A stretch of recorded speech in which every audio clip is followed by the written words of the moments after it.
bienvenue dans cette vidéo interview. Aujourd'hui, je vais te présenter Laure Joutot. Et avant, j'ai envie de te donner un petit peu de contexte sur pourquoi, le comment je fais cette interview avec Laure. Donc j'ai à cœur, comme vous le savez sur cette chaîne, de vous partager des façons de diriger, des façons d'entreprendre, que ce soit dans les collaborations, dans son équipe et avec soi-même, et avec des univers complètement différents. Pour moi, il y a autant d'humains qu'il y a de façons de se diriger soi-même et de diriger son entreprise. Et voilà, j'avais à cœur de vous partager différentes manières d'être, de faire et donc d'avoir. Donc c'est un peu dans cette optique-là que j'ai invité à partager Laure sur son expérience. Et ce qu'il faut savoir aussi, c'est que pendant 9 mois, donc avant que je crée mon entreprise et donc MP Émergence, j'ai collaboré avec Laure pendant donc 9 mois au sein de son équipe. Ça a été une aventure super riche et j'avais envie justement qu'elle partage son expérience en tant que dirigeante avec une équipe à ce moment-là. Aujourd'hui, Laure est en collaboration avec Cécile. Elles sont associées. Donc il y a une expérience assez intéressante selon moi à partager. Et puis voilà, Laure est une personne que j'aime beaucoup. Et du coup, j'avais envie qu'elle partage avec vous son parcours, ses apprentissages, ses enseignements, ce qu'elle a appris de toute cette expérience, sa vision des choses, pour que vous puissiez retirer des pépites aussi pour vous, vos parcours, et puis des façons de faire et d'être différentes. Sur ce, je te laisse visionner cette vidéo, cette interview avec Laure. J'espère que tu passeras un bon moment, autant que moi j'ai passé un bon moment à l'écouter. Et je te dis à bientôt pour une prochaine vidéo. Bye. Voilà. Hello Laure. Salut. Alors, merci d'avoir accepté du coup ce temps avec moi pour cette interview là aujourd'hui. Alors, aujourd'hui l'idée c'est que tu nous partages avec toute ta transparence et ton honnêteté, comme tu sais le faire, ton histoire, ton parcours, notamment sur le sujet de la direction. Donc toi, en tant que dirigeante, tu vois, ta vision, les challenges que tu as eus, que tu as rencontrés, j'ai envie de dire les pépites que tu as pu ressortir aussi de tes différentes expériences. Je ne vais pas trop en dire parce que moi, je connais un peu l'histoire. Pas tout, bien sûr, mais déjà, si tu peux commencer par te présenter. Ouais, merci déjà de m'avoir invitée. Je suis contente de voir ce qui va sortir très spontanément de notre échange. Donc moi, je m'appelle Laure. Je suis une des deux dirigeantes d'une boîte qui s'appelle Les Aventurières, que j'ai créée en 2015 et dans laquelle j'ai été rejointe par une associée en 2020.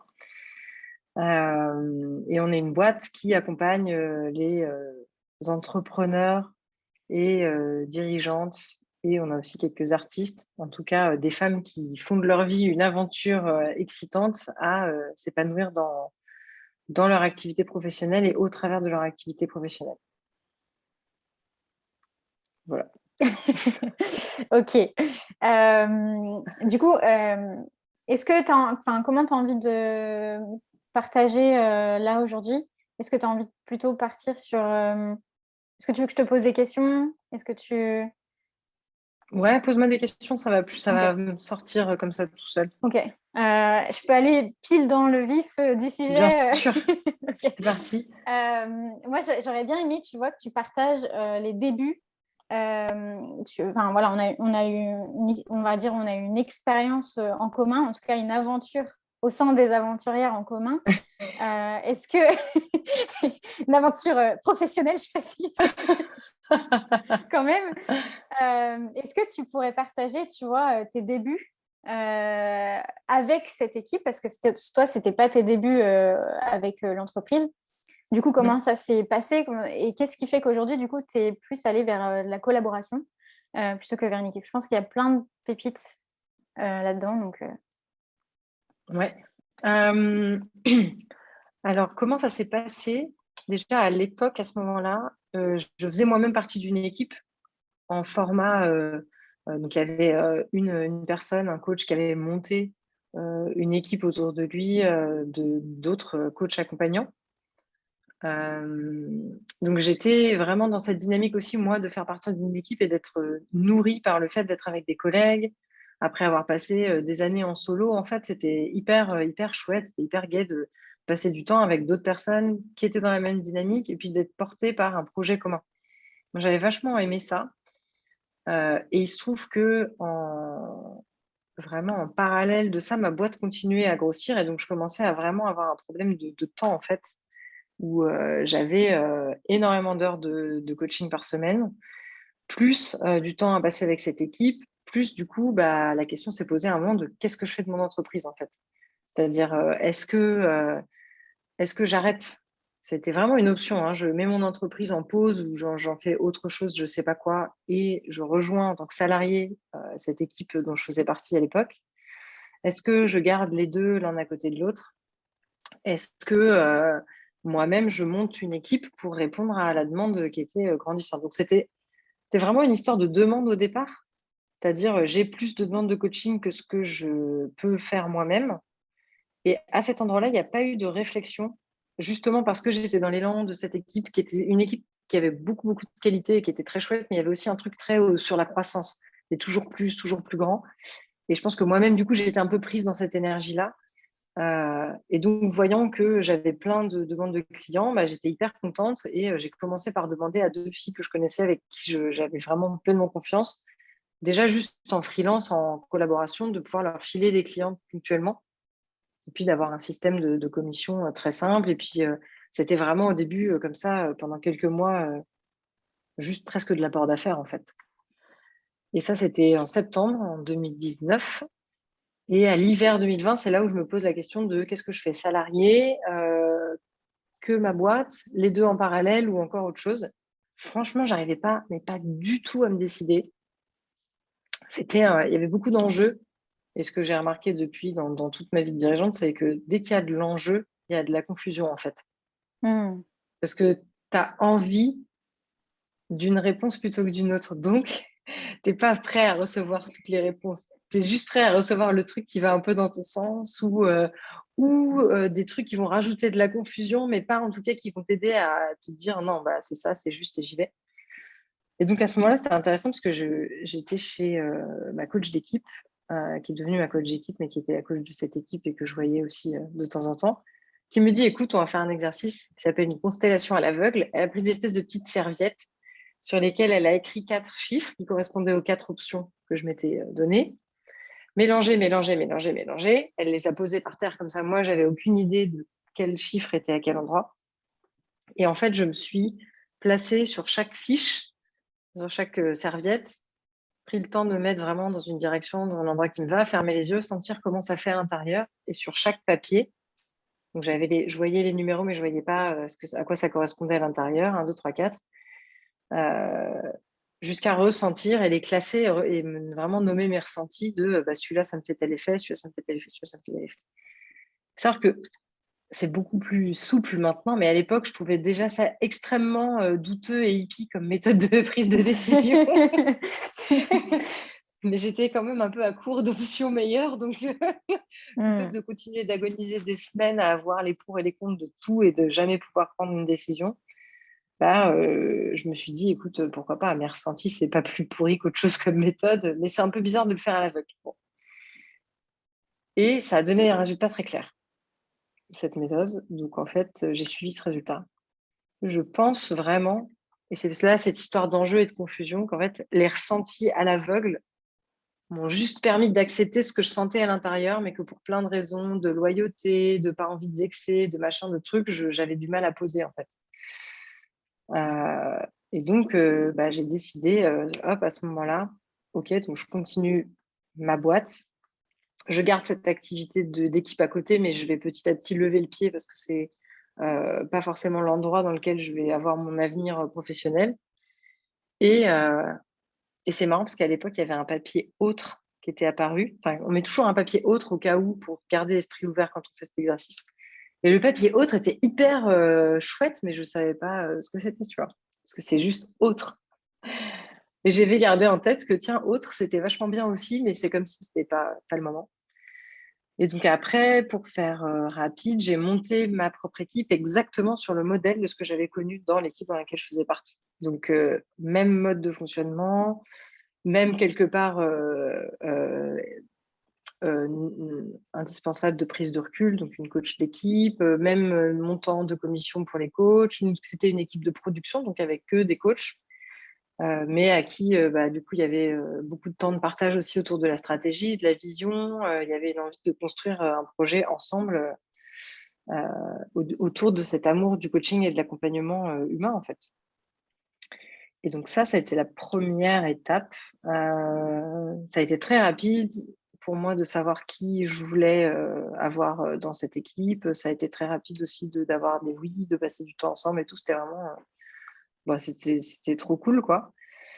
Et en parallèle, pendant les 6 mois qui ont suivi, l'équipe dans laquelle je faisais partie, c'est petit à petit péter la gueule, lentement mais sûrement.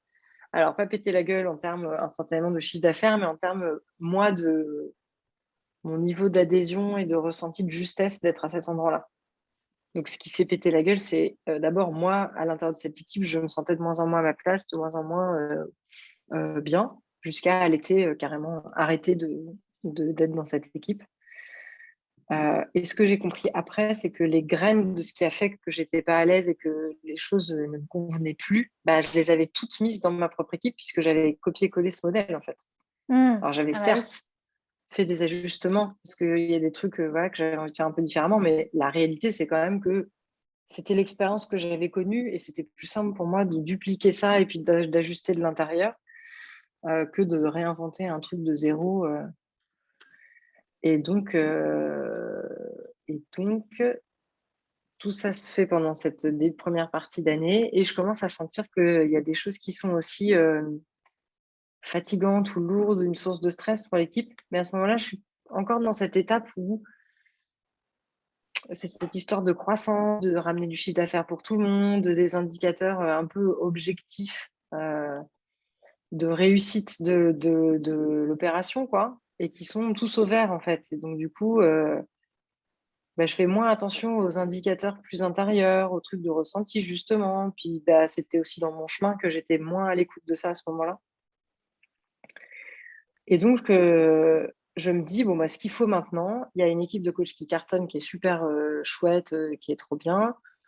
Mais il faut quelqu'un à l'intérieur de la boîte qui structure ça, parce que moi, je ne suis pas quelqu'un qui a un goût pour la structure. Je suis beaucoup plus dans la création, dans le spontané. J'ai une bonne énergie en début de projet. Mais pour maintenir ou surtout pour créer derrière de la récurrence ou capitaliser sur ce qui existe, ça me fait un peu chier, en fait. Je comprends que c'est important que ça existe, mais moi, j'ai pas envie de le faire. Et je mentionne dans un programme dont je suis la coach avec des dirigeantes que il y a cette problématique qui se pose en ce moment et voilà le genre de personnes que je cherche. Et une des clientes de ce programme, donc Cécile, mon associée maintenant, dit mais c'est exactement ce que j'adore faire. Tout ce que tu décris, c'est tout ce que j'aime faire et tout ce que tu décris que tu aimes faire, c'est tout ce que je déteste faire. Et donc, elle dit ça un peu en passant, en rigolant, mais je me dis, tiens, c'est étonnant, quoi. Ça fait des années qu'on bosse ensemble, on se connaît assez bien. Donc, je lui envoie quand même un petit message en lui disant, mais si c'est sérieux, si c'était au-delà de la blague, je veux bien qu'on discute. Et en fait, ça s'est fait relativement rapidement. On n'a pas décidé tout de suite de s'associer, on a décidé de tester la collaboration. Elle est venue en tant que salariée d'abord en CDD, puis en CDI. Et à un moment du CDI, on savait déjà qu'on préparait les papiers pour l'association. Donc, elle était sérieuse. Elle avait, elle aussi, envie de passer de l'expérience solo à l'expérience duo. Et donc, elle est devenue salariée. On a commencé à bosser ensemble. Et ça a complètement changé ma relation avec l'équipe de coach, ma relation avec la boîte et même le centre de gravité complètement de la boîte. Et puis après, en fait, ça a changé la boîte, quoi. Pour faire simple. C'est un truc par étapes et c'est un espèce de tremblement de terre inexorablement qui rebouche toutes les cartes et qui change. L'expression tremblement de terre, pas tant pour la destruction que pour c'est la terre, c'est vraiment la partie qui soutient le tout qui est reposée en fait. Ouais, les racines, quoi. Euh, donc, les racines, c'est ça. Et donc, en fait, l'arrivée de Cécile dans la boîte, ça m'a fait ressentir vraiment une grosse différence. C'est que d'un coup, on était 2 dans le bateau. L'équipe de freelance est ultra engagée, trop cool. C'est que des humains que j'adore toujours aujourd'hui. Enfin, voilà, c'est que des humains. Quand j'ai vu, je suis là, hi. Euh, mais la réalité, c'était que, en plus, moi, j'avais ce défaut que j'ai d'ailleurs amené dans l'association, mais que j'ai rebougé depuis. Je me sentais un peu la bonne mère de famille, quoi. Il fallait que tout le monde ait à manger autour de la table. Et donc, du coup, je mettais beaucoup d'énergie à ce que non seulement j'ai du business, mais que tout le monde ait du business, quitte à être dans un système qui finalement, quelque part, devenait beaucoup plus déséquilibré en énergie que quand j'étais seule et que j'avais trop de demandes. Et à ce moment-là, je ne m'étais jamais posé la question, par exemple, de dire non et juste de dire je suis au max, je fais une liste d'attente, j'ai envie de rester seule. Enfin, j'avais même pas pensé à cette option-là, en fait. Et donc, petit à petit, d'avoir Cécile en salarié, de savoir qu'on voulait s'associer, ça fait que forcément, la relation sur laquelle je sais que j'ai le plus besoin d'investir et j'ai le plus envie d'investir aussi, c'est la relation avec elle, en fait. Et à partir de là, ça m'a fait comprendre beaucoup de choses, que notamment l'équipe qui était une équipe de production avait à l'époque un système de commission qui était très élevé par rapport à la quantité de travail que ça me demandait d'avoir des clients pour tout le monde. C'était une équipe de production, mais il y avait un peu des cartes brouillées parce que tout le monde était aussi dans la vision commune du projet. Mais du coup, il y avait une envie forte de participer sur des tâches non coaching. Mais en fait, moi, ça me faisait me dire, ah, attends, pour répondre à l'envie des filles de participer à d'autres tâches, il faut que j'imagine un plan et des tâches pour que tout le monde puisse contribuer. En fait, ça faisait complètement le système monter à l'envers. C'est-à-dire que c'était plus moi qui dirigeais mon équipe, ma boîte et qui me disait, voilà là où j'ai besoin de l'équipe et de chaque personne. Petit à petit, insidieusement et aussi par amour parce que c'était trop chouette de passer du temps ensemble, ça devenait comment je fais pour que toutes ces personnes que j'ai choisies, elles soient heureuses d'être dans cette boîte et qu'elles aient ce qu'il leur faut et qu'elles aient les tâches qui leur plaisent et qu'elles aient plus de business si elles n'en ont pas assez, etc. Sauf que ça, c'est pas une boîte en fait, c'est une famille dysfonctionnelle, tu vois, où il y en a un qui inconsciemment, et en plus personne lui a demandé, tu vois, décide de s'occuper de tout le monde. Ça ne marche pas en fait. Euh, heureusement, je pense qu'on avait beaucoup d'espace de discussion et que j'ai pu poser ça au fur et à mesure et prendre sur moi de me dire bah, peut-être que ça va pas convenir ou fâcher des gens, mais là, j'ai besoin de recentrer les choses et de remettre le système à l'endroit, c'est-à-dire, en fait, c'est ma boîte. Si moi, j'arrête de travailler demain, cette boîte, elle arrête d'exister, mais par contre, toutes les autres personnes du système, si elles arrêtent de travailler, c'est pas cette boîte-là qui est impactée. Donc en fait, de nouveau, la terre, le terreau de cette boîte, c'est moi et peut-être dans le futur Cécile, puisqu'on a le projet de s'associer. Et donc, c'est ça en fait, la base, et c'est notre vision, nos besoins, ce qu'on a envie de construire qui doit d'abord être posé. Et ensuite, voir est-ce que cette équipe, elle rentre dans ce cadre-là ou pas. Est-ce qu'il y a besoin de réinventer des choses? Enfin bref, on a vraiment fait tout le travail, d'abord moi et ensuite à deux avec Cécile, de reposer qu'est-ce qui est juste pour moi, qu'est-ce que j'ai envie de vivre vraiment dans cette boîte et décoller ça un peu du côté j'adore ces humains et en fait je vais quand même les adorer même si on arrête de travailler ensemble ou qu'on arrête de travailler ensemble de cette façon-là. Et donc ça a pris quand même des mois, extrêmement inconfortable d'annoncer à tout le monde. Alors en fait, il y a un truc qui ne va pas, je ne sais pas très bien exactement ce que c'est et je ne sais pas à quoi vous proposer d'autre, je sais juste vous dire qu'il me faut quelques semaines, voire quelques mois de rideau jusqu'à ce que quelque chose de juste émerge, quoi. Hyper confortable, la discussion. Genre, puis avec, enfin voilà, encore quand même de l'émotionnel et puis une aventure qui a été vécue ensemble et qui est super chouette et super nourrissante sur plein de plans. Donc, enfin voilà, moi j'avais l'impression de trahir. J'avais quand même un vécu de trahir l'équipe et puis aussi de me dire, super, la dirigeante en carton, tu les fais venir pour un truc, puis un an plus tard, tu dis, alors en fait, vous allez rire, mais moi, je m'y retrouve plus et j'ai besoin de silence pendant 3 mois. Salut! Voilà, à bientôt. Et j'ai quand même pris ce temps et ça a fait beaucoup de bien, ça m'a fait beaucoup de bien. Je pense que ça a aussi permis après à chacune de son côté, de aussi de plus surinvestir un espace parce que c'est vrai que ça se jouait dans les 2 sens. Et c'était tellement gai d'être ensemble il pouvait y avoir, je peux pas parler pour les autres, mais je pense qu'il pouvait y avoir aussi des endroits de surinvestissement et du coup d'attentes qui sont déséquilibrées et du coup chacun attend un truc qui est pas vraiment nommé mais qui est quand même là, mais qu'on essaye de se donner mais sans se le dire. Enfin bref, un bordel. Hem Et pour autant que moi, je suis extrêmement convaincue qu'un business qui marche, c'est des humains qui marchent, c'est-à-dire des humains épanouis qui font des business épanouis. C'est pas un épanouissement, cul-cul la praloche, dans le sens, on est super heureux et du coup, on se pose pas de questions et on regarde pas ce qui va pas. Il y a aussi un côté très, pour être épanoui, il faut, d'abord respecter ses limites à soi et être capable de se dire les choses, y compris si ça va peut-être pas plaire à l'autre. Et de prendre pleinement la responsabilité de ce qui se joue. Et c'est en fait ce que m'ont permis ces quelques mois. Pendant ce temps-là, avec Cécile, on continuait notre processus et elle était passée, elle passait en CDI et on s'est associés début février 2021. Et au bout de quelques mois, j'ai compris comment je voulais avancer avec ça. J'ai eu une première version de quelque chose qui est arrivé. Et là, ce qui était chouette, c'est que c'était tellement clair et simple pour moi. Donc, je me félicite encore maintenant d'avoir attendu que ça devienne clair, même si ça prenait beaucoup plus de temps que ce que j'avais imaginé ou qui était confortable. Et j'avais une vraie proposition à faire et un truc tellement juste et simple, même si ça faisait un gros changement par rapport au mode de relation d'avant, que je savais que même si tout le monde disait non, bah non, ce nouveau mode de fonctionnement, il ne va pas, que c'était une possibilité et que c'était OK pour moi, en fait. Parce qu'il y Mmh. avait vraiment un goût de ça repart sur un truc qui est tellement plus sain pour moi et à long terme, parce que j'avais aussi vécu l'histoire d'une boîte dans laquelle il y a beaucoup d'émotionnel dans l'équipe, tout le monde est surinvesti et très investi et très à fond. Et puis finalement, non seulement l'équipe que j'ai quittée, bah, dans la durée finalement, aujourd'hui, tous les membres que moi j'ai connus l'ont quitté.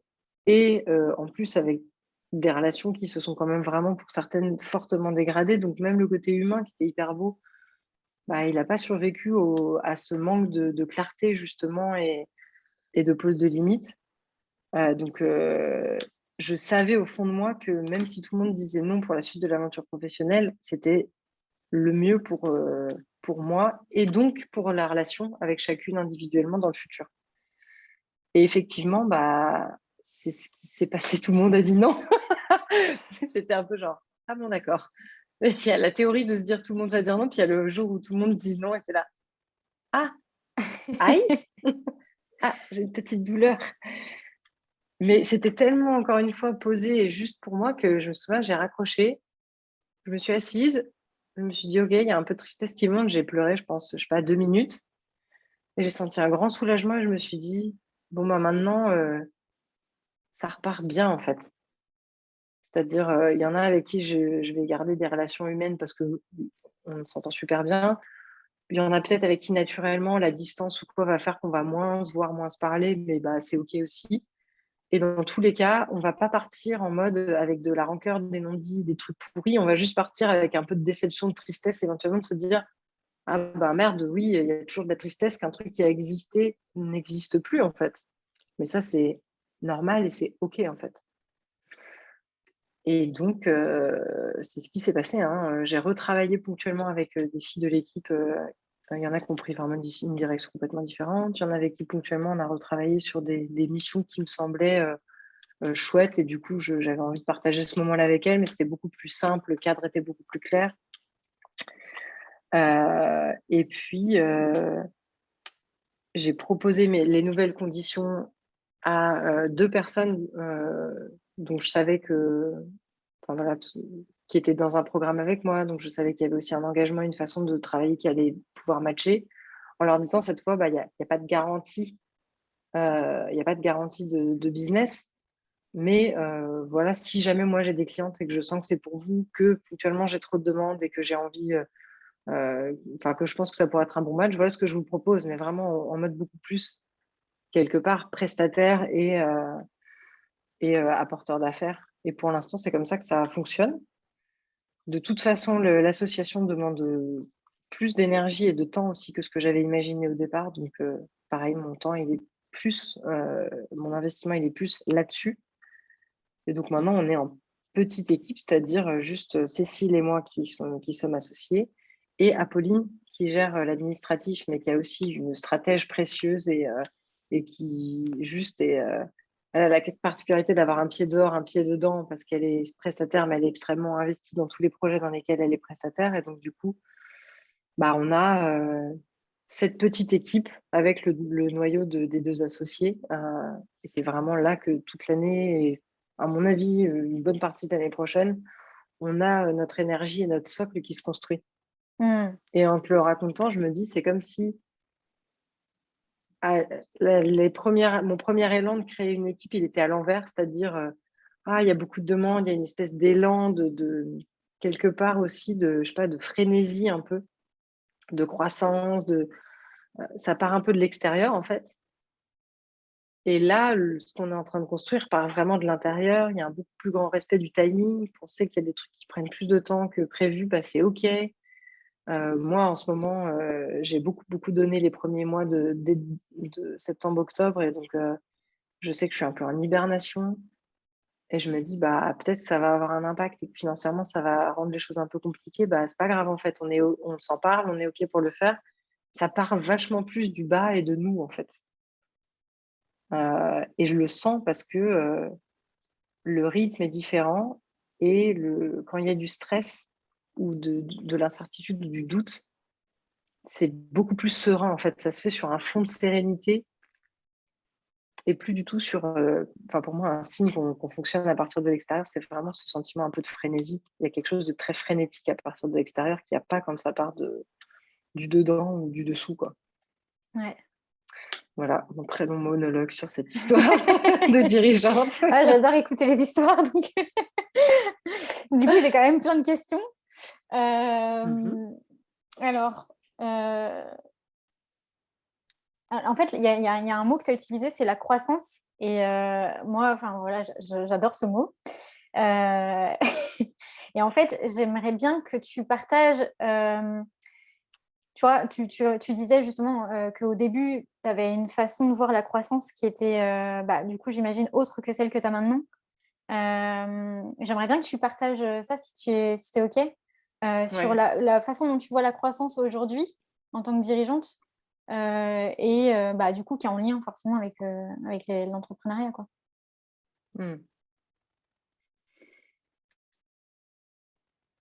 Ce que je peux dire, c'est que quand je pense à ma version d'avant, quand tu me dis que tu avais une vision de la croissance qui était autre, je pense qu'avant, le goût que ça avait, c'était plus, c'est forcément mieux. C'est-à-dire que je me disais, plus de clients, c'est forcément mieux, parce que ça veut dire qu'il y a plus de gens qui te connaissent, qui ont envie de travailler avec toi, et c'est cool.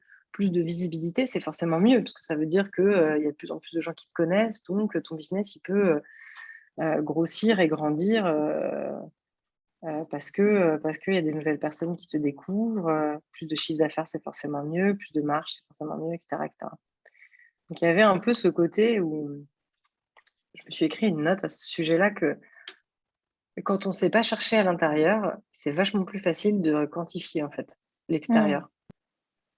Et du coup, quand on n'a pas pris le temps d'écouter et de voir qu'est-ce que c'est pour soi la réussite et quel goût ça a, à quoi ça ressemble, même si pourtant je faisais du dev perso, donc je m'étais déjà posé ces questions-là. Mais bon, voilà, c'est un cheminement, hein. Il y a des trucs qui deviennent clairs à des moments qui ne pouvaient pas l'être avant.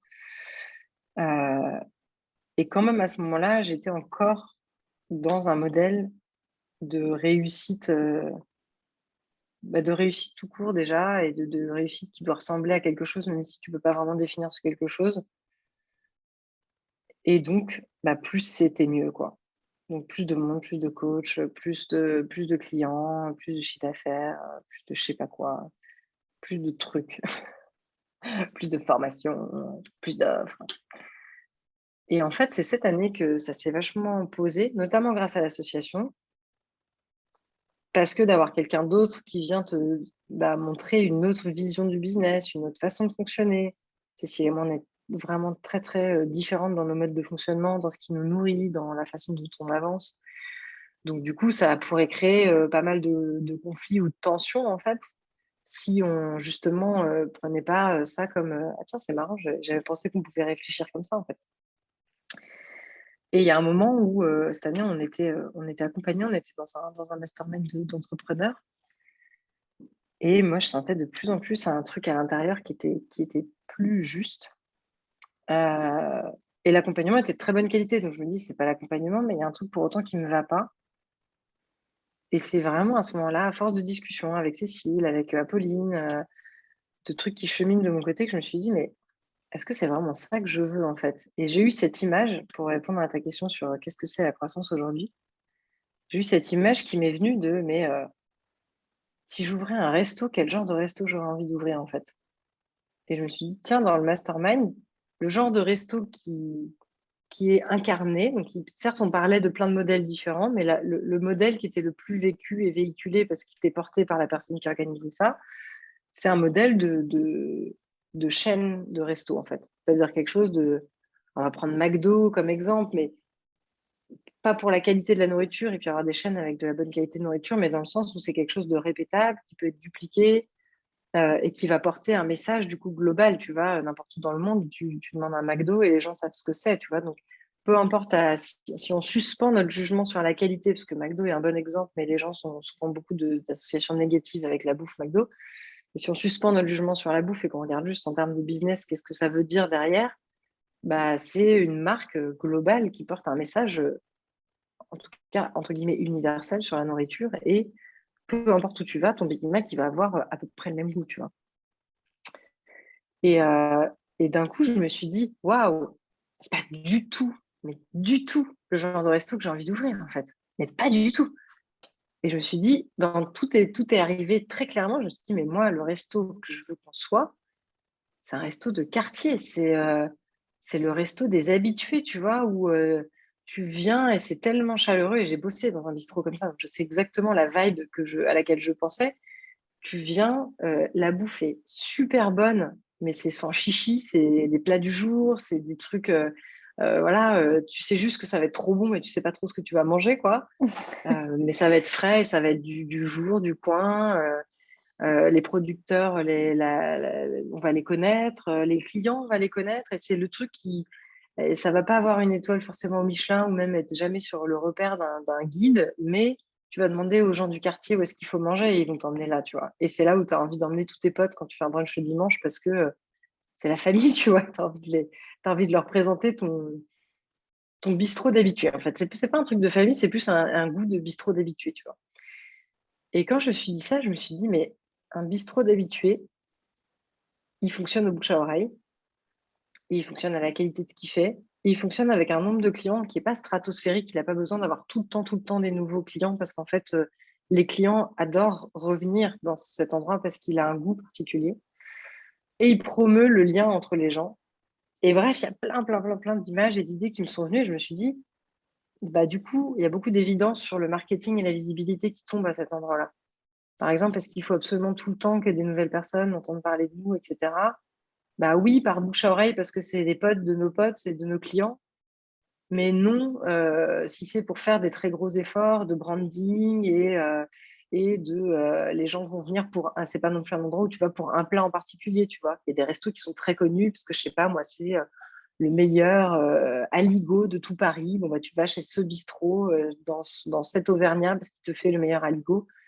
Bah, là, c'est pas ça, tu vois. C'est pas non plus un pub où tu sais que tu as une espèce d'ambiance un peu anonyme et un peu de passage, très rustique. Et vraiment, je voyais toutes les nuances différentes de business et tous les endroits où du coup, tu vas pas investir ton lieu de la même façon.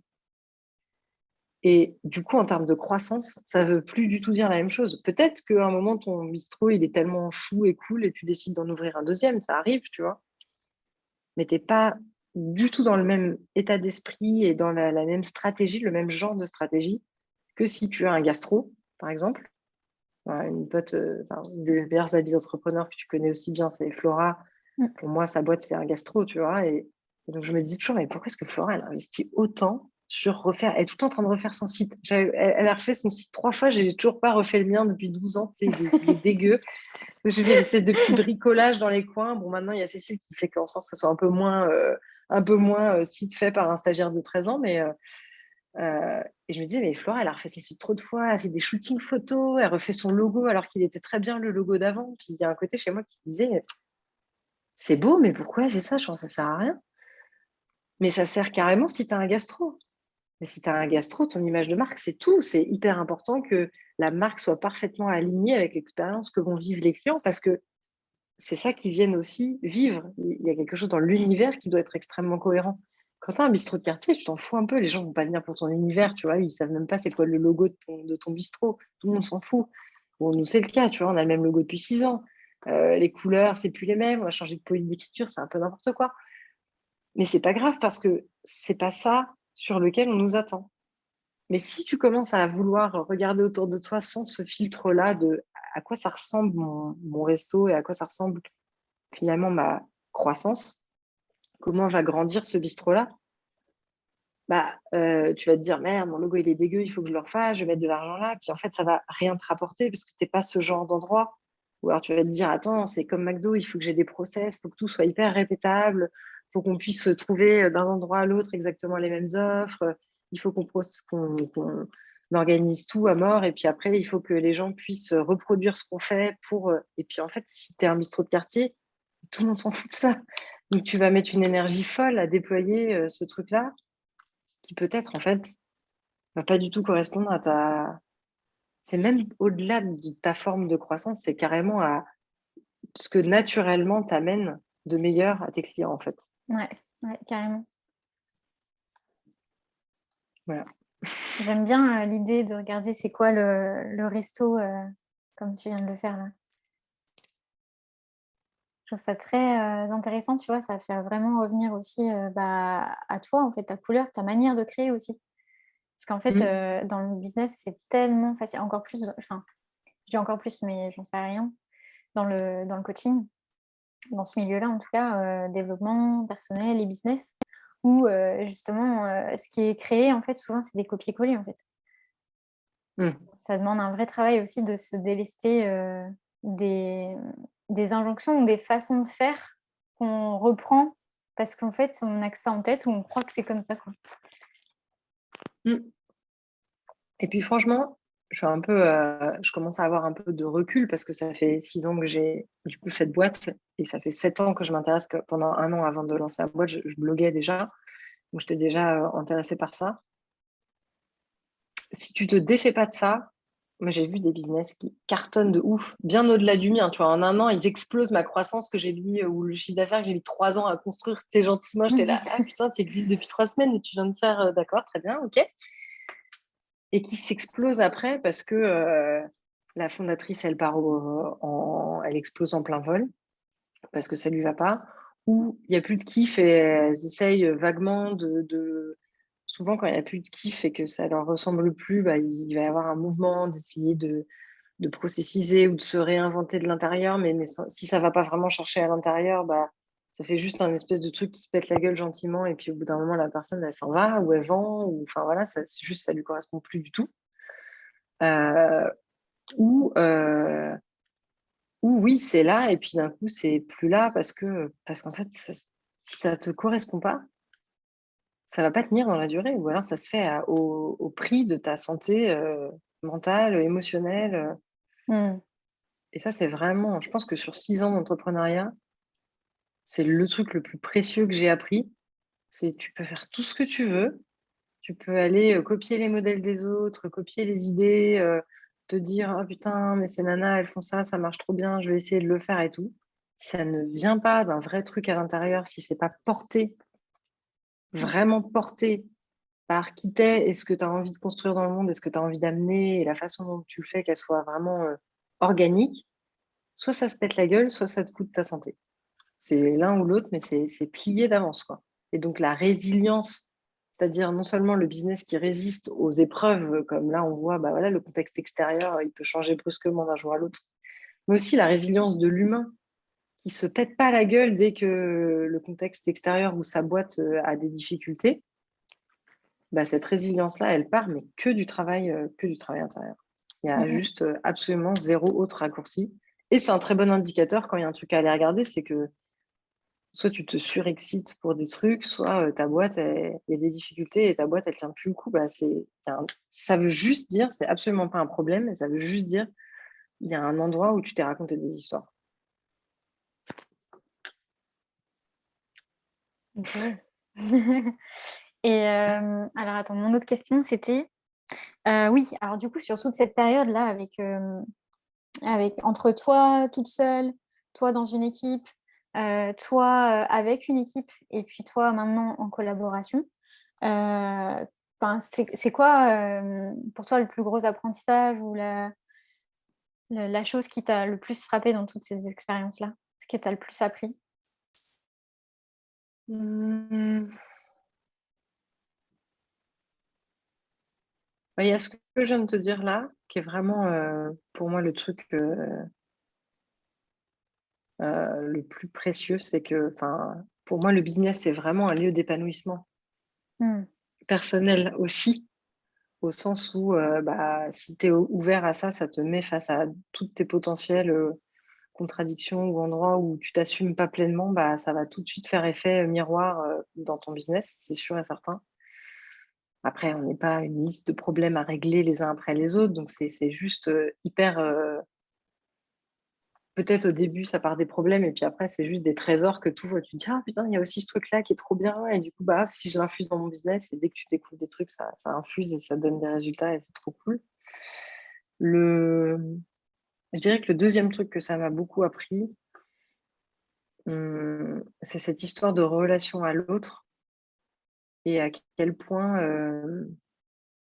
bah, plus le cadre que tu mets est clair et plus les relations aussi, elles sont, je vais dire tout en ce mot, mais chouettes et résilientes. C'est-à-dire que même si le contexte change, comme ça a été le cas avec l'équipe, bah, tu vois, toi, tu as fait partie de l'équipe, tu es partie, assez tôt dedans, parce qu'il y a quand même eu, 7 mois, 7-8 mois ensemble, mais du coup, tu es partie quand tu as senti que c'était plus OK pour toi, avant tout ce que je racontais sur le changement de mode de fonctionnement. Mmh. Et aujourd'hui, on se parle et c'est trop cool et bon, on a décidé de déménager à l'autre bout du monde, donc pour se voir, ça va pas être tout de suite C'est hyper faux. pratique, mais Ouais. il y a un gros plaisir à avoir l'occasion de se reparler et donc la relation, elle a résisté, au sens elle a évolué, elle était suffisamment souple pour, heu, devenir autre chose quand le contexte changeait et qu'on n'avait plus l'occasion de se voir en tant que, membre d'équipe et dirigeante de l'équipe, quoi. Mmh.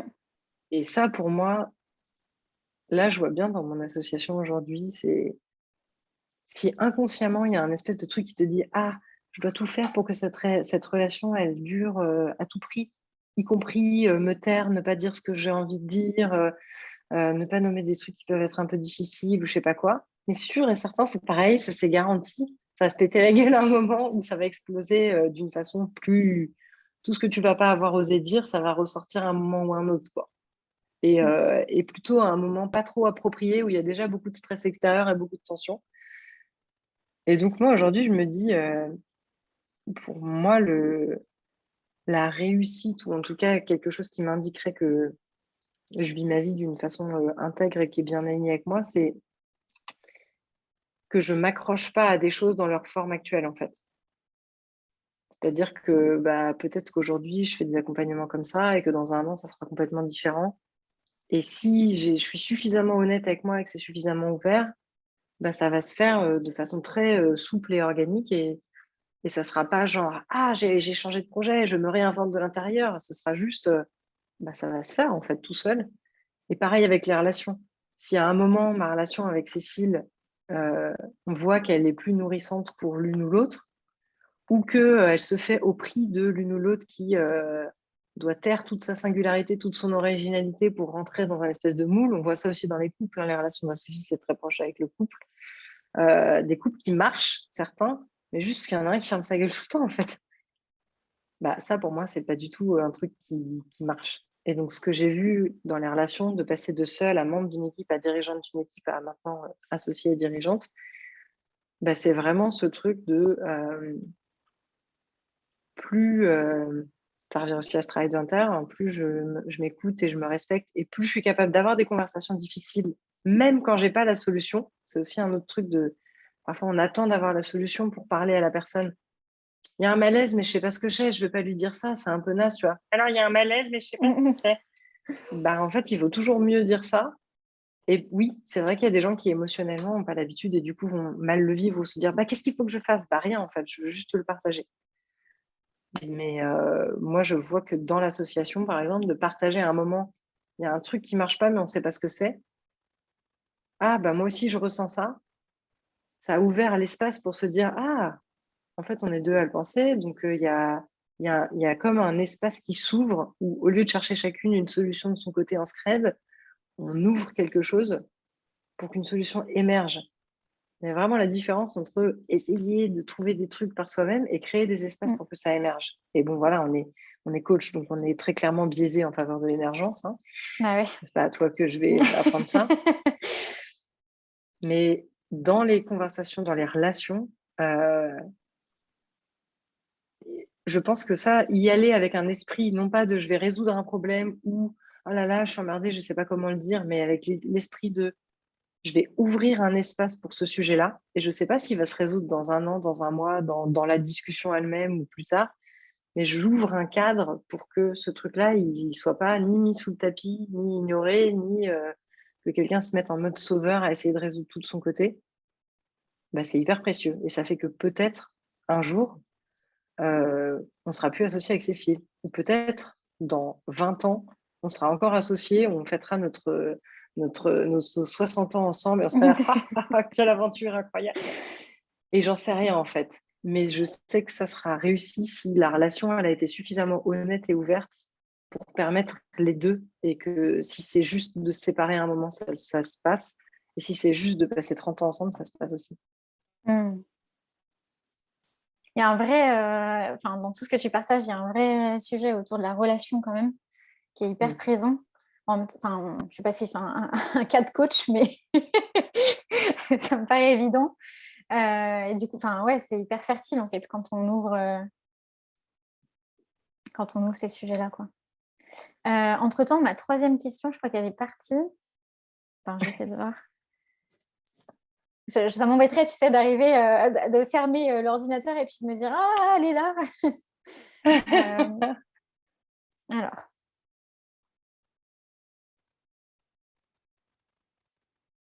oui, c'est bon, je l'ai retrouvée. La question que j'avais envie de te poser, du coup, en t'écoutant, c'était, tu sais, à un moment donné, tu as parlé des équipes qui, quand les équipes, justement, donnent aussi leur vision à l'intérieur, qu'il y a une co-création. Tu en as parlé à un moment donné quand, justement, il y avait l'équipe. J'avais envie de te poser la question, justement, qu'est-ce que toi, tu penses de ça? Enfin, est-ce que tu crois déjà que c'est possible aujourd'hui d'être dans cette tu vois, comment dire, une espèce de collaboration, de co-création aussi, même sur la vision, et avec des décisions partagées, et cetera. Qu'est-ce que tu penses de ça? Est-ce que c'est Mm. lié à certains types d'entreprises ou pas? Euh, Alors moi, mon expérience, c'est que c'est trop bien, les visions partagées, mais genre, c'est canonissime. Euh,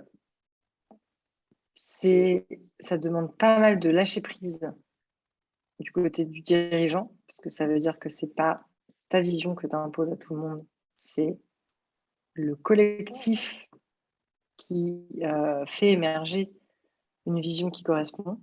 Je pense que ça peut pas se faire, ça peut se faire à tous les étages d'une boîte. Je réfléchis en même temps avec une autre casquette, parce que comme je donne des formations coaching en formation en équipe et aussi en posture et processus du manager. C'est exactement le genre de choses qu'on fait, en fait, faire émerger la vision collective de l'équipe. Ça donne des trucs hyper précieux, hyper fertiles. J'ai bossé avec des équipes qui étaient quasiment à couteau tiré pour plein de raisons historiques, tu vois. Pas que les gens se détestent, mais juste le contexte, le système fait qu'il y a beaucoup de tensions. Et en faisant émerger la vision commune, puis en travaillant sur cette vision commune ensemble, en ramenant vraiment à chaque fois l'équipe de est-ce que là vous êtes dedans ou est-ce que vous êtes à côté? Qu'est-ce que vous faites qui contribue à ça et qu'est-ce que vous faites qui empêche ou freine la naissance de cette vision commune? Des retournements fous en fait, de gens qui se mettent à vraiment ouvrir des espaces de confiance, se parler, nommer des choses qui n'ont pas été nommées, se rendre compte qu'en fait, ce qu'ils croient vivre tout seuls dans leur coin est partagé par les autres personnes avec qui peut-être ils ne s'entendaient pas super bien, puis du coup, en fait, on a des choses en commun à se dire. Donc moi, je crois énormément à ça. Après, ça demande beaucoup de clarté aussi de la part du dirigeant et du manager. C'est vraiment à quel endroit c'est amené, à quel endroit c'est demandé. Par exemple, dans une grosse boîte, tu peux faire la vision commune du service. Et le manager vient, il participe à faire émerger la vision commune, vraiment commune de son service. Et ça va être un peu le projet commun de ce service et c'est hyper beau. Mais cette vision commune, elle s'inscrit dans la vision commune de l'entreprise qui, elle, va être définie, par exemple, par un CODIR. Mm. Tu fais pas à 2000 personnes la vision Bah commune oui. de l'entreprise, tu vois. Ouais. Donc, tu as quand même toujours cette idée, et je pense que nous, dans notre expérience d'équipe des aventurières, c'était ça qui avait un peu flotté à un moment. C'était à un endroit, j'avais fait faire la vision commune avec toutes les coachs, avant qu'il y ait Cécile, les coachs, et puis Apolline qui était déjà là. Et en fait, c'était ne serait-ce que par le métier, par la position, et puis parce que c'était pas notre boîte commune, c'était une boîte dans laquelle les coachs étaient invités à intervenir et à produire et à apporter aussi leurs compétences de coach, mais c'était en fait une équipe de production, vraiment, rassemblée et centrée par l'amour de produire du bon coaching. Mm. En fait, c'était une vision, non pas de l'entreprise. Moi, je croyais qu'on avait fait émerger la vision d'entreprise, mais ce qu'on avait fait émerger, c'était la vision d'une équipe de coachs au sein de cette entreprise. Et à l'époque, j'étais la seule dirigeante, en réalité. J'assumais pas pleinement ça et je pense que c'est ça aussi qui faisait du flou. Et quand Cécile est arrivée, ça m'a amené à assumer pleinement notre duo et puis après, moi aussi, ma place de dirigeante avec une associée, parce que donc on est deux, mais j'ai quand même associé majoritaire, Cécile associée minoritaire, et donc ça fait partie de l'équilibre de notre boîte aujourd'hui. Et à deux, on a fait émerger, avec la participation d'Apolline, mais pareil, qui était à la bonne place, Mm. la vision de cette entreprise, en fait. Et ça s'est fait en 2 étapes. On a d'abord fait émerger une première vision, qui en fait était notre vision de ce qu'on voulait vivre en tant qu'associé. Et ensuite, on y est retourné parce qu'on sentait que ce n'était pas pleinement ajusté. Et là, on a fait émerger notre vision d'entreprise, qui est affichée là derrière moi, tu vois. Et, et je pense que non seulement ça a du sens, mais c'est vraiment ça qui crée une dynamique exceptionnelle humaine, à condition que non seulement tu la fasses, mais qu'ils reviennent régulièrement. Tu vois, notre vision, les premiers mots, c'est cultiver la joie. Quand ça a commencé à merdouiller, ou qu'on a eu des périodes plus dures, on se disait, mais elle est où la joie là, genre, Mm. on a complètement, à un moment, voilà, on a vu qu'on faisait des choses pas dans le bon ordre. Le bon ordre pour nous, ça commence par cultiver la joie, en fait. Et donc ça, pour moi, c'est hyper précieux, mais c'est aussi précieux et ça marche si l'équipe dirigeante assume pleinement sa place, son rôle, et que la vision de l'entreprise, elle est définie par l'équipe dirigeante. Et ensuite, chaque service doit adhérer, voire avoir l'occasion de s'exprimer sur cette vision. Les gens qui ne vont pas y adhérer vont assez naturellement partir, en fait, si c'est vraiment porté et que c'est très fort. Et ensuite, chaque service va définir sa vision de comment notre service marketing, par exemple, notre service commercial, notre service je ne sais pas quoi, va contribuer à cette vision d'entreprise commune. Et là, les choses sont hyper fertiles et chouettes. Mais si c'est les dirigeants qui ne veulent pas complètement assumer et qui, du coup, se disent « Ah, définissons-le ensemble », et un petit côté démagogique, tu vois, genre, comme ça, je n'ai pas l'air d'être celui qui impose tout, on va le faire ensemble. Ça ne marche pas, en fait. Ouais. C'est en lien avec la propre autorité, en fait, Mm. qui, en plus, dans la société, là, aujourd'hui, est vachement remis en question, en fait.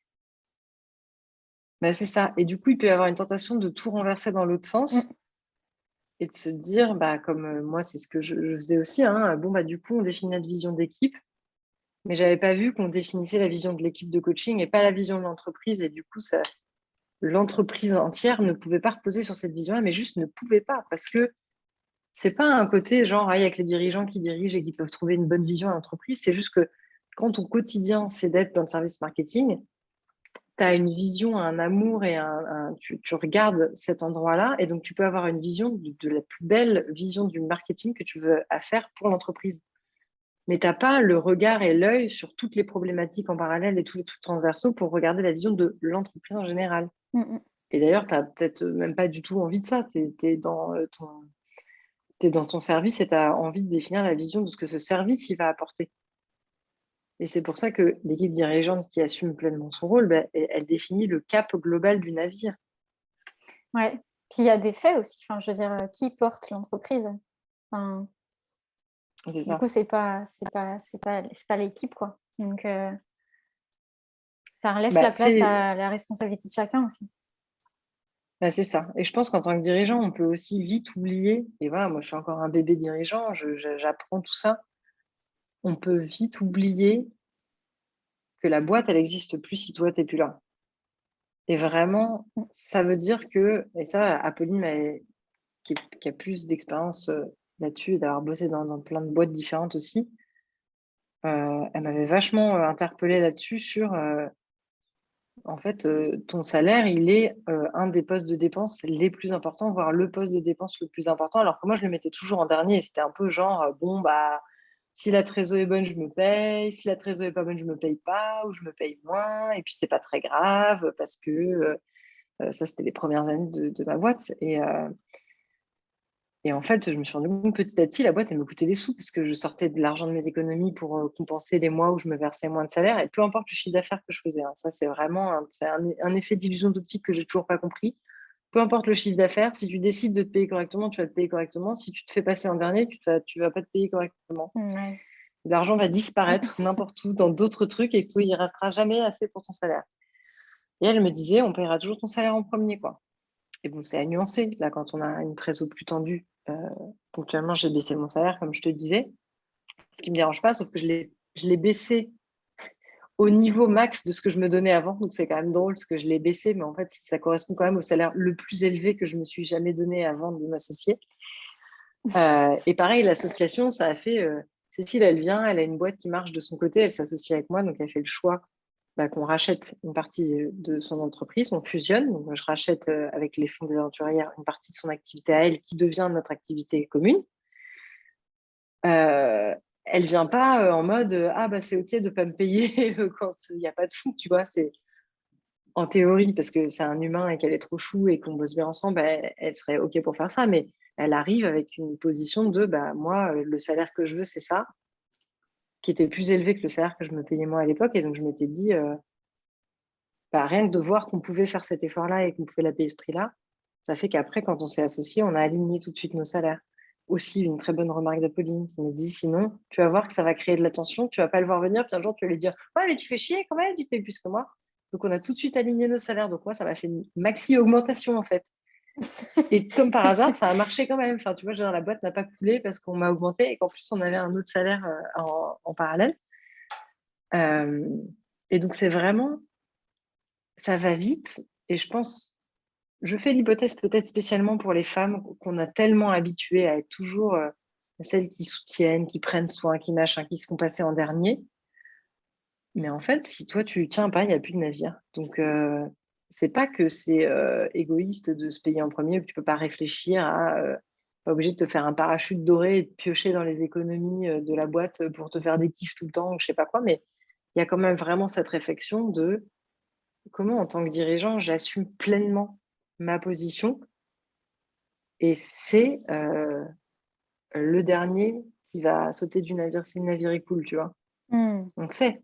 Bah ouais. Tu sais qui va rester à la fin avec les 3 planches de bois à essayer d'écoper, tu vois, tu le sais. Et ça, c'est important. C'est important à reconnaître, c'est important que ça soit nommé et reconnu dans le système, pas que ça se fasse en secret, genre oui, non mais bon, parce que moi, machin. Non, c'est pas vrai. Tu as choisi cette place de dirigeant. Donc, tu prends plus de risques. Donc, c'est aussi une certaine responsabilité que tu portes qui n'est pas jamais sera partageable à 100%. Et ça a besoin d'être reconnu et ça a besoin d'être équilibré dans le donner-recevoir aussi vis-à-vis de l'entreprise. Si tu donnes tout pour ta boîte et pour tes salariés au point de ne pas forcément te payer, etc., chose que j'ai pu voir dans des fonctionnements type des ONG ou des associations auxquelles je peux penser, où j'avais vu, ou des fondations qui avaient ce genre de fonctionnement, parce qu'il y a tellement de passion et de dévouement à la tête. Ça crée souvent des systèmes extrêmement souffrants pour les salariés parce que ce déséquilibre du donner-recevoir, il se paye très, très cher, en fait. Mm, mm. La personne se dit: «Je suis dévouée», mais en fait, du coup, ça vient avec tout un lot d'attentes derrière, de dévouement des autres. Ça vient avec une rancœur qui est jamais nommée de, bah, finalement, moi, mon salaire machin et alors que les autres, je sais pas quoi, et donc faut vraiment ça aussi, pour moi, c'est une forme de pas assumer sa place de dirigeant. Ouais, sans compter toute la frustration qu'il peut y avoir en dessous. Mmh. Le truc bien caca là. Ça fait des boss de l'enfer ça, hein, les gens qui sont Mmh. soi-disant super dévoués à leur taf et qui en fait, sous cap, n'assument pas pleinement, leur position. C'est en général des environnements absolument horribles pour travailler en tant que salarié. Mmh. OK, bah, écoute, merci pour tout ça. Est-ce qu'il y a des choses que tu as envie de partager, tu vois, des conseils que tu pourrais donner à une personne bah, qui est dirigeante, qui, s'entoure d'une équipe ou de collaborateurs ou qui aurait envie de ça? Heu, ou des personnes qui ont déjà, équipe et collaborateurs? Mmh. Bah, je vais avoir l'air biaisé de dire ça, mais en fait, c'est basé autant de mon expérience de coach que de mon expérience de dirigeante. C'est vraiment de trouver et de garder des bons partenaires d'espace de prise de recul et de coaching, et pour son équipe et pour soi-même tout seul en tant que dirigeant, les 2 en fait. Moi, je sais que c'est le poste de dépense sur lequel on va jamais, heu, on sacrifie pas, quoi. Pour Mmh. le coup, si ponctuellement on est tendu en trésor, là, mais hyper consciemment et sans hésiter, je baisse mon salaire pour qu'on puisse prendre une journée de coaching parce que je sais que c'est ça qui va nous débloquer et nous faire, grandir dans la durée, transformer un obstacle éventuel en une opportunité. Bon voilà, ça peut être biaisé parce que c'est mon métier aussi, mais je vois une vraie énorme différence, pas forcément dans les chiffres d'affaires, parce qu'il y a des gens qui sont pas coachés qui réussissent très bien, mais dans à quel point ce qu'on vit dans le professionnel devient une source d'épanouissement et rayonne sur le reste de la vie ou pas, en fait, et sur les employés et sur, les équipes et sur le reste, en fait. C'est presque plus pour ça que pour la réussite, on va dire, factuelle de chiffre d'affaires que je dirais que c'est ça le pour moi, le truc le plus important, en fait. Mmh. J'adore. Bah, je partage complètement ce Évidemment. ce conseil, bien évidemment. Bon, bah, merci, Laure, pour, tout cet échange, ce partage. Est-ce que si tu peux partager, où est-ce qu'on peut te retrouver aussi? Ouais, bah, le plus simple et durable, c'est d'aller, sur, lesaventurières.com et puis de s'abonner à la newsletter. Et on a un groupe Facebook qui est actif et qui est très chouette, pareil sur, donc Facebook Les Aventurières. Mais moi, je me pose de plus en plus de questions de quitter les réseaux sociaux, donc je ne sais pas combien de temps je peux encore dire que peut-être ça va encore exister pendant longtemps, mais en tout cas, c'est un vrai espace de discussion qu'on a ouvert entre Cécile et moi de qu'est-ce qu'on fait et quelle est notre envie vis-à-vis de cette façon de communiquer. Donc la newsletter, c'est vraiment l'endroit clé, recevoir les love notes tous les mardis. C'est la meilleure solution pour rester en contact avec nous et savoir ce qu'on fait. Super. Merci Laure. Merci Mélanie, c'était très cool. À bientôt. Ouais.